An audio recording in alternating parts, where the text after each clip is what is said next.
Fala pessoal do Pé na Roça, inclusive antes, logicamente, de a gente começar o nosso bate-papo com o Kennedy aqui, tirando algumas dúvidas do pessoal de casa, agradecer ao pessoal que veio aqui no Cantinho das Orquídeas através da nossa matéria muito bem explicativa que nós tivemos da última vez e também através da campanha que ocorreu, né, do último Dia dos Namorados.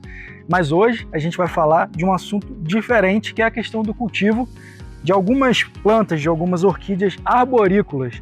Kennedy, me corrija se eu estiver falando errado, é mais difícil de cultivar, né? Isso. Então, na realidade, elas são rupícolas, né? Ou ela pega epífita. Ou seja, ela dá em árvore ou dá em pedra, né? A forma nativa dela. A nativa é o quê? Aquelas que você encontra na natureza, no meio natural dela, né? Onde ela cresce. Que toda orquídea, ela veio da natureza, né? De algum lugar. Então, ou ela cresce em árvore ou ela cresce em rocha. E tem aquelas que são terrestres também. As humícolas, que são o substrato entre a terra e o solo em si. Fica no humus, né? Isso, naquela parte de decomposição da matéria orgânica, né? Que ela fica mais soltinha, né? Isso, exatamente. As rupícolas, né, que você falou, né? Que fica nas árvores, por exemplo. Epífita. Isso. Tá vendo? É muito nome, é complicado para quem não conhece. Logicamente, ter o Kennedy para explicar é a melhor coisa que existe, né? Por exemplo, a gente está com uma espécime aqui do lado aqui. Cheguei aqui, comprei essa catleia, né? Levei para casa e tô com uma dificuldade, porque é difícil, né? Estou com uma dificuldade de manter essa planta aí. O que você tem para o pessoal de casa aí para manter ela bonitinha? A questão da sazonalidade das flores, ela dá flor todo ano? Como é que funciona o cultivo dessa espécie? Então, a catleia, ela floresce sempre assim, na mesma época, ela gosta mais de clima quente. Então, ela vai florir mais abundante entre o período da primavera e verão. Não é uma regra a seguir, né? Ela tem algumas espécies que gostam mais do clima mais frio. Então, a catleia é uma espécie. Só que tem as subespécies dela, que são as catleia intermédia, a interglossa, tem as BLC, que são os híbridos graúdos, né? Então tem muita variedade e cada uma tem uma estação certa para florir. Certo. E o cultivo dela, eu tô vendo que tem um humusinho aqui, um musgo, né? Musgo, né? Isso aí você que botou ou nasceu pelo... Então, natural? Depende do tempo de cultivo, ela vai criando esse musgo em cima. É natural dela. Ela mesma desenvolve? Desenvolve, né? A maioria das vezes é o quê? Pode ver que esse musgo aqui é aquele mesmo musgo que dá na casca da árvore, né? Que a raiz dela fica no meio do musgo e fica ali que mantém mais úmida, né? E a gente aqui trabalha com todo tipo de substrato para orquídea, né? Aí as catleias a gente trabalha mais com a casca de pinos e a pedra brita. São assim, pra mim aqui na região que é serra, né? Quem mora em local quente, a gente usa menos pedra, mas quem é região mais úmida, né? Usa mais pedra. Então entendi. Então não é que você vai usar somente a casca de pinos ou somente a pedra. Isso. Você tem que misturar. Tem que misturar. E tem o esfagno também. O esfagno, principalmente o pessoal que mora na região de litoral, que é muito quente, né?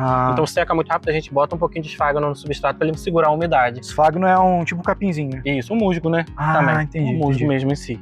Que ajuda a segurar a umidade, e aí você pode, de repente, colocar aquele funilzinho também com adubo. Com adubo, né? Isso. Pra estar molhando e colocando aquelas coisas ali. Isso, é o porta-adubo. O pessoal foi lá, comprou essa catleia, levou para casa, tá com a mesma dificuldade que minha esposa e eu tivemos. A questão de acondicionamento dessa espécie, onde eu vou colocar, os cuidados que eu tenho que ter, porque a gente pega aqui dentro da sua estufa, que é um ambiente controlado, e leva para casa, ele é meio que tipo... tem que se aclimatar àquele local, correto? Correto. Como é que eu faço essa aclimatação da minha casa? Então, quando a gente leva daqui, né, ela vai levar com floração, a maioria das vezes. Então, com flor, você bota dentro de casa onde quiser, para enfeitar. Sim. Né? Tá enfeitando lá direitinho, a rega, você vai regar quando ela estiver seca.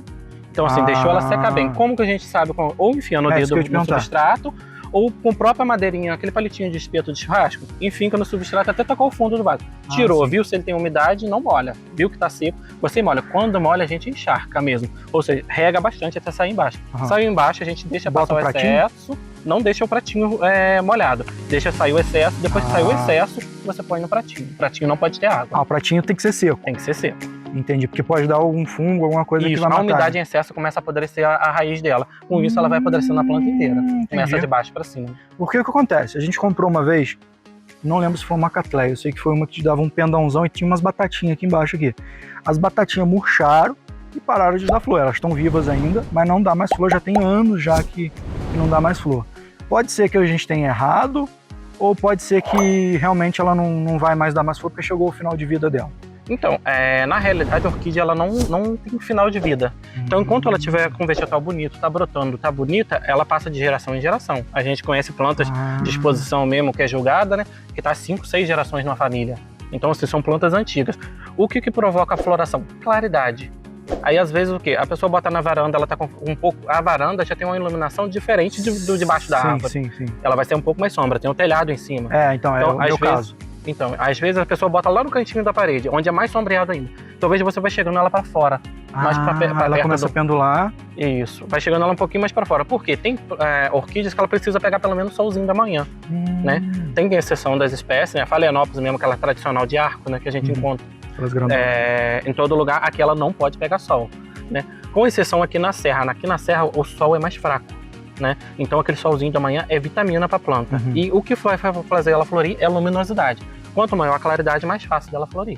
Tá certo. E às vezes a minha, por estar só a batatinha, às vezes tá faltando um nutriente, algum adubo, né? A gente aqui trabalha com bocaste, que é adubo orgânico. A gente tem da Forte também, que é os químicos que o pessoal gosta de usar. O pessoal pode levar para casa também. Isso, tem tudo aqui. Você ensina tudo bonitinho. A gente também tem, o Kennedy tem também, lá no Instagram do Orquidário Cantinho das Orquídeas, tem também o passo a passo, que, por exemplo, aqui eu tô vendo que tem 1, 2, 3, 4, 5, 6 pendões. Isso. Daqui eu consigo tirar e colocar um outro vaso, que são as replantagens, né, que chama, né? Isso, replantar, sim. Fazer muda que a gente com 6 pendões ainda não recomenda. Tem que ter mais. Teria que ter pelo menos 4 pendão para cada muda. Então ela teria que ter 8 folhas, né? 8 bulbos, para poder a gente dividir ela ao meio. Né? Por que a gente fala isso? A Cattleya, ela leva em média de 5 a 6 anos para dar flor. Que isso? De cultivo. Então, né, de mudinha até ela crescer, aí por isso que ela tem que ser. Quando ela atinge 6 folhas, né, 6 bulbos, ela está atingindo o 6º ano de idade. Em média, né? Tem vezes que ela acelera mais esse processo. É 1 por ano. Isso, a média é 1 por ano. Aí que ela vai florir. Se a pessoa vier aqui, ela tá com 5 bulbos, vai tirar 2 bulbos para um lado e 3 para o outro. O que fez isso? Atrasou ela 2 a 3 anos.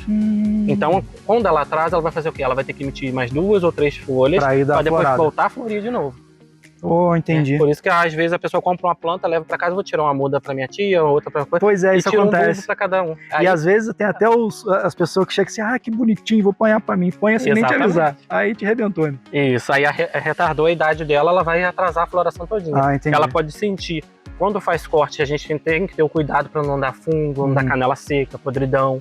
Tem todo esse cuidado assim. Aí, por exemplo, essa mesma espécie aqui eu não quero plantar no vaso, eu quero plantar num chachim ou num pedaço de pau que eu tenho lá. Vai funcionar ou eu preciso ter algum tipo de artifício? Então, na realidade, a casca de madeira a gente já tenta imitar uma casca de árvore.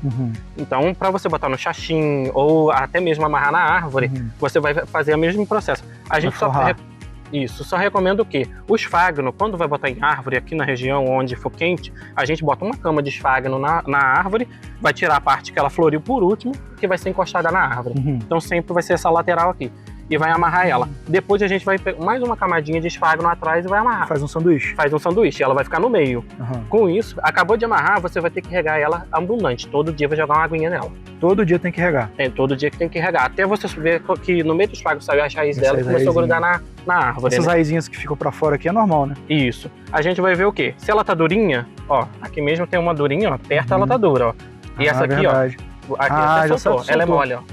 Que essa aqui é o rejeito que tá jogando fora. Isso, então quando a gente vai replantar, a gente tira as raízes mortas que a gente fala, a gente poda ela e tira todas. Só deixa a raiz viva. Entendi. Porque eu vejo que tem até um dutozinho aqui dentro, né? Isso. Onde que é a raiz da raiz, né? Isso, então aqui que vai passar o nutriente. Aqui por fora ela vai absorver e por dentro é onde que ela vai levar pra planta principal. Tipo uma veia, né? Isso, tipo a veia da planta. Bacana demais. Kennedy, uma aula que a gente teve aqui agora.